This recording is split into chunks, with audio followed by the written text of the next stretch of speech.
Olá pessoal, essa videoaula é o final de uma caminhada que esteve relacionada à compreensão daquilo que tem sido chamado de ideologia de gênero. Na primeira videoaula, tratamos do conceito de ideologia através do livro O que é Ideologia, publicado em 1984 pela filósofa Marilena Chauí. Na segunda videoaula, fizemos uma discussão sobre os tensionamentos que têm ocorrido em torno das políticas públicas LGBT e educacionais brasileiras. Agora, temos por objetivo desta videoaula tratar sobre a origem e disseminação do termo ideologia de gênero. Nosso interesse pela compreensão desse termo nasceu de uma experiência que tivemos na sessão ordinária do dia 22 de junho de 2015 da Câmara Municipal de Ponta Grossa, momento este da votação do projeto de lei número 152/2015, protocolado pelo Poder Executivo, que instituía o Plano Municipal de Educação para o período de 2015 a 2025. Circulavam boatos em Ponta Grossa de que haveria uma tensa discussão sobre o Plano Municipal de Educação, tendo visto que ele atendia à proposta do Plano Nacional de Educação original de 2010, no que se refere à ampliação do respeito à diversidade. Mais além, o Plano Municipal de Educação de Ponta Grossa tinha por objetivo de ação promover junto às instituições educacionais que atendem crianças de 0 a 5 anos a ampliação de suas práticas pedagógicas de ações que visem ao enfrentamento da violência sexual e a outros tipos de violência, a inclusão e ao respeito às diversidades de toda a ordem relacionadas às questões de gênero, étnico-raciais e religiosas. Também tinha por norte de ação acompanhar a implementação das políticas de prevenção à evasão motivada por preconceito de gênero, raça, orientação sexual, etnia ou quaisquer formas de discriminação, criando rede de proteção contra formas associadas de exclusão, respeitando as leis vigentes nas redes públicas e particulares. Tais boatos se concretizaram quando chegamos na Câmara Municipal de Ponta Grossa, no dia 22 de junho de 2015, e presenciamos que ela havia sido tomada por grupos de católicos e evangélicos fundamentalistas. Segundo Boaventura de Souza Santos, no livro Se Deus Fosse um Ativista dos Direitos Humanos, as teologias políticas possuem diferentes modos de controle social e político. Uma delas diz respeito às teologias pluralistas e progressistas, enquanto a outra diz respeito às teologias fundamentalistas.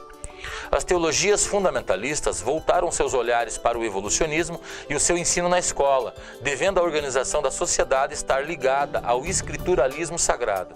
Por outro lado, como visto por esse autor, as teologias pluralistas e progressistas estabelecem uma visão humanista da religião, não entendendo, por exemplo, a Bíblia como o único referencial de fé e conduta social. De forma contrária às práticas religiosas progressistas, vivenciamos neste momento da Câmara Municipal de Ponta Grossa um espaço político que havia sido tomado por pessoas que empunhavam faixas com as frases contra a ideologia de gênero e a favor da família, contra a intervenção do Estado na educação moral e sexual dos nossos filhos, família, projeto de Deus. De fato, como pôde ser evidenciado em um trecho do registro que a própria Câmara Municipal de Ponta Grossa realizou, toda a grade de proteção que separava a população dos vereadores estava coberta por cartazes que eram contrários à existência da palavra gênero do Plano Municipal de Educação e, como visto, utilizando o termo ideologia de gênero. Transcorridos 17 minutos do início dos trabalhos, a sessão foi interrompida devido à apresentação de uma emenda ao projeto de lei 152/2015, que retirava a palavra gênero de tal proposta. Esta emenda, para ser votada, deveria passar pelas comissões internas da Câmara Municipal, relacionadas à Comissão de Legislação, Justiça e Redação, Comissão de Finanças, Orçamento e Fiscalização e Comissão de Educação, Cultura, Esporte e Cidadania. Durante o tempo de suspensão da sessão, a Câmara Municipal foi transformada em um espaço religioso, no qual as pessoas presentes entoavam louvores católicos, além de realizarem orações. Após 2 horas e 40 minutos de interrupção, a sessão foi retomada e já de início o presidente da casa relatou que necessitava atender a um compromisso assumido sobre uma carta que havia sido protocolada na Câmara Municipal e que deveria ser lida no momento da votação do projeto. Tal carta estava relacionada à posição da Diocese de Ponta Grossa sobre a proposta do Plano Municipal de Educação. Em seu conteúdo, a referida carta tratava que, abre aspas, a Igreja Católica Apostólica Romana, representada na Diocese de Ponta Grossa por 45 paróquias e 640 comunidades, foi surpreendida com a velocidade em que o projeto de lei foi encaminhado ao Legislativo de Ponta Grossa. sem uma adequada reflexão e entendimento da matéria por parte da sociedade em geral, bem como pelos vereadores eleitos. Tal questão afeta de modo preocupante o futuro da educação das crianças, adolescentes e jovens nos próximos 10 anos.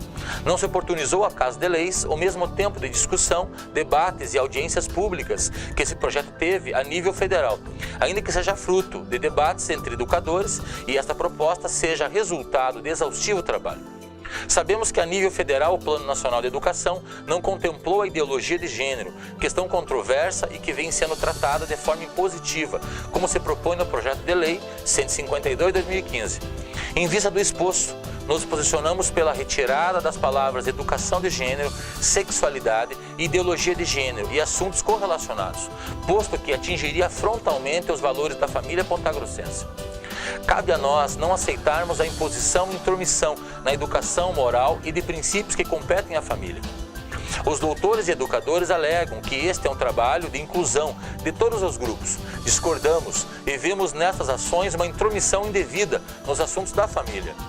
Uma ideologia que tenta sistematicamente influenciar e corromper a atual estrutura familiar, fruto de um projeto de vida plena para o homem, estabelecido pelo Criador, e não simplesmente pela vontade humana. Além disso, a ingerência do Estado em tais questões só aumenta a animosidade, gerando desrespeito e divisão entre grupos que têm modos de pensar diferentes. Fecha aspas. Na sequência, a presidência da Casa também leu uma carta protocolada na Câmara Municipal, elaborada pela Associação de Ministros Evangélicos de Ponta Grossa, e que, de forma geral, continha os mesmos elementos da carta elaborada pela Diocese de Ponta Grossa. Enquanto um resumo da obra, após mais 2 horas e 20 minutos de debate entre vereadores da Casa, com o resultado da votação de 13 a 9 votos, as discussões relacionadas a gênero e sexualidades foram retiradas do Plano Municipal de Educação.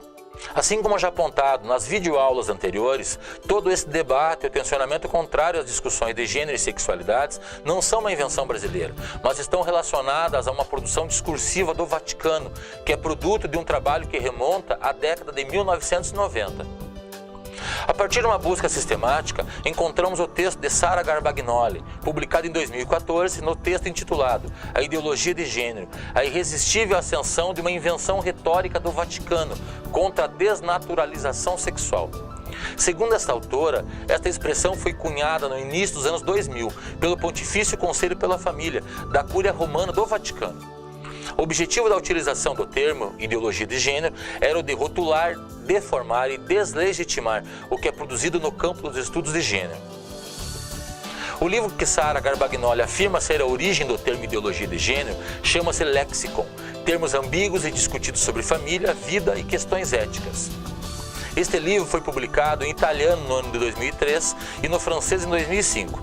No ano de 2007 é traduzido para 8 idiomas, incluindo o português. Podemos estabelecer uma linha do tempo das publicações deste livro nos vários idiomas, na relação com as tensões que começaram a ser estabelecidas sobre o conceito de gênero.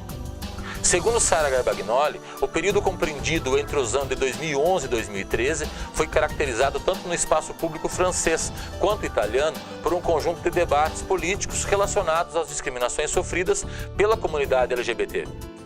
Também foi este mesmo período o de propagação viral por lideranças religiosas dos termos ideologia de gênero na Itália, teoria de gênero na França, ou a partir de outros termos como teoria do gênero sexual, teoria subjetiva do gênero sexual, teoria do feminismo de gênero e teoria do gênero queer. Basicamente, o livro Lexicon é composto por 90 definições de gênero, sexualidade e bioética, oriundas das reflexões de mais de 70 autores, além dos autores que eram conselheiros ativos do Vaticano ou que eram docentes de suas instituições de ensino. Todo o livro é constituído por uma crítica às discussões de gênero, crítica essa estabelecida à luz de uma compreensão teológica fundamentalista. Contudo, considero que os principais capítulos do livro que tratam da criação do termo ideologia de gênero estão relacionados a ideologia de gênero, perigos e alcances dessa ideologia, de autoria de Oscar Alzamora Revoredo, gênero, de autoria de Jutta Burgraff, novas definições de gênero, de autoria de Beatriz Vormer de Colles, e identidade e diferença sexual, de autoria de Ângelo Scola. Para Michel Foucault, no livro A Ordem do Discurso, devemos compreender o discurso como constituído por relações de poder. Para Foucault, há 3 princípios de exclusão quando analisado o discurso: o interdito, a loucura e a verdade. A verdade é apresentada como a base da exclusão, pelo fato de que as 2 primeiras necessitam dela para se sustentar, embora o interdito seja mais evidente. Como proposto por Foucault, em nossa sociedade existem procedimentos de exclusão, estando dentre eles o mais evidente, que é o interdito. Segundo o autor, não podemos falar de tudo em qualquer situação espaço-temporal. Quando esses autores dos textos publicados no livro Lexicon produzem um texto, estão de fato elaborando um discurso contrário à reflexão científica do conceito de gênero, através de rituais e circunstâncias, e o mais importante, relacionados aos direitos privilegiados e exclusivos de quem fala. Este direito privilegiado e exclusivo de quem fala está relacionado à formação desses autores. Oscar Alzamora Revoredo foi bispo do Peru. Jutta Burgraff é psicopedagoga e teóloga. Beatriz Vollmer de Colles é filósofa, tendo sido docente da Gregoriana de Roma e diretora do Departamento de Filosofia do Seminário Arquidiocesano de Caracas. Finalmente, Ângelo Scola é doutor em filosofia e teólogo, também membro da Congregação para o Clero, da Comissão Episcopal para a Educação Católica, da Conferência Episcopal Italiana e consultor do Pontifício Conselho para a Família. Foi também reitor do Pontifício Instituto João Paulo II de Roma. Evidencia-se que o direito privilegiado e exclusivo de quem fala está relacionado a uma compreensão teológica cristã da realidade, constituída por uma compreensão de mundo bipolar, referente a homens e mulheres e pela heterossexualidade compulsória. Assim, o conceito de gênero não se encaixa nesta metanarrativa religiosa, pelo menos na sua perspectiva fundamentalista. Basicamente, como defendido por Sônia Correia no evento Gênero Ameaçando, realizado na UERJ no ano de 2017, o termo ideologia de gênero possui um significante vazio e metamórfico, não estando em hipótese nenhuma relacionada com as discussões acadêmicas relacionadas ao conceito de gênero. De todos os textos indicados anteriormente no livro Lexicon, gostaríamos de nos deter no texto Ideologia de Gênero, Perigos e Alcance dessa Ideologia, de autoria de Oscar Alzamora Revoredo. Oscar Alzamora Revoredo inicia seu texto afirmando que a substituição da palavra sexo pela palavra gênero de fato é uma ideologia, pois elimina a ideia de que os seres humanos se dividem em 2 sexos. Além da incompreensão do conceito de ideologia, tal afirmação evidencia a grande ignorância do autor no que se refere à existência de pessoas intersex e das discussões que têm sido produzidas sobre essas pessoas. Podemos responder tal afirmação com o livro de Joan Rookgarden, denominado Evolução do Gênero e da Sexualidade. Neste livro, a bióloga afirma que não necessariamente devemos ver a organização da vida sexual dos animais em número de 2. Outras afirmações realizadas por Oscar Alzamora Revoredo estão relacionadas ao fato de que, abre aspas, a inexistência de uma essência feminina ou masculina permite-nos rejeitar a suposta superioridade de um sexo sobre outro e de pôr em dúvida a argumentação acerca da possibilidade de que exista uma forma natural de sexualidade humana, fecha aspas. Com isto, este autor estabelece que há formas anormais de sexualidade humana e pessoas anormais com sexualidades anormais. Oscar Alzamora Revoredo afirma que são descabidas as críticas dirigidas à construção social das diferenças entre homens e mulheres. Também vê como estranha a ideia do estabelecimento de uma igualdade global entre homens e mulheres, que desconsidera a diferença existente entre eles. Em sua afirmação, tanto o homem como a mulher, criados à imagem e semelhança de Deus, têm suas peculiaridades naturais, que devem ser postas a serviço um do outro, para receber um enriquecimento recíproco. Evidencia-se novamente que sua compreensão desconsidera que essas diferenças são diferenças elaboradas socialmente, sendo que o patriarcado funciona a partir dessas diferenças socialmente elaboradas. Oscar Alzamora Revoredo afirma que, ao invés de uma construção social, homens e mulheres possuem vocação, entendida enquanto algo autêntico, não artificial, um chamamento para sermos aquilo que somos. Segundo ele, somos convidados a responder nossa vocação de realizar a nossa natureza, desenvolvendo nossos talentos e habilidades inatas. Uma dessas vocações seria a maternidade, enquanto uma vocação feminina. Novamente, evidencia-se grande ignorância do autor no que se refere às discussões relacionadas à distinção entre maternidade e maternagem. Outras questões podem ser localizadas no texto de Oscar Alzamora Revoredo, quando generaliza a pluralidade daquilo que pode ser compreendido enquanto feminismo, da acusação de que crianças adotadas por um casal de lésbicas são homossexuais em potencial quando adultos, e de que as feministas provocam os abortos e promovem as homossexualidades e sexualidades fora do matrimônio. Este conjunto de afirmações tolas estão dentre outras pérolas, como a de que ambientalistas e demógrafos querem controlar a fertilidade humana e, devido a isto, estabelecem alianças com feministas que querem destruir a família. Como visto na videoaula relacionada ao conceito de ideologia, tal compreensão destoa completamente daquilo que é compreendido por essas pessoas, quando utilizado no termo ideologia de gênero, tanto na compreensão do conceito de ideologia, em Augusto Comte, como em Emile Durkheim, como em Marx e Engels.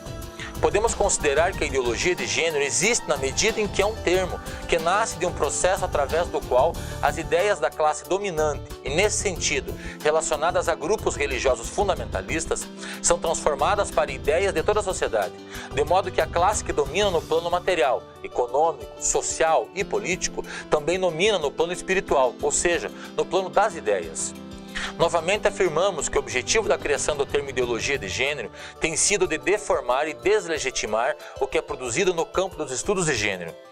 Esta ação tem alimentado aquilo que pode ser considerado uma verdadeira cruzada contra pesquisadores, pesquisadoras e temáticas relacionadas a gênero e sexualidades, ainda mais quando se tratando da educação.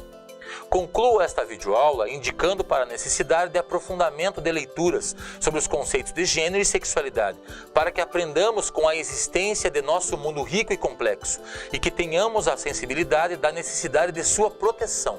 Grande abraço e até o nosso próximo momento de formação.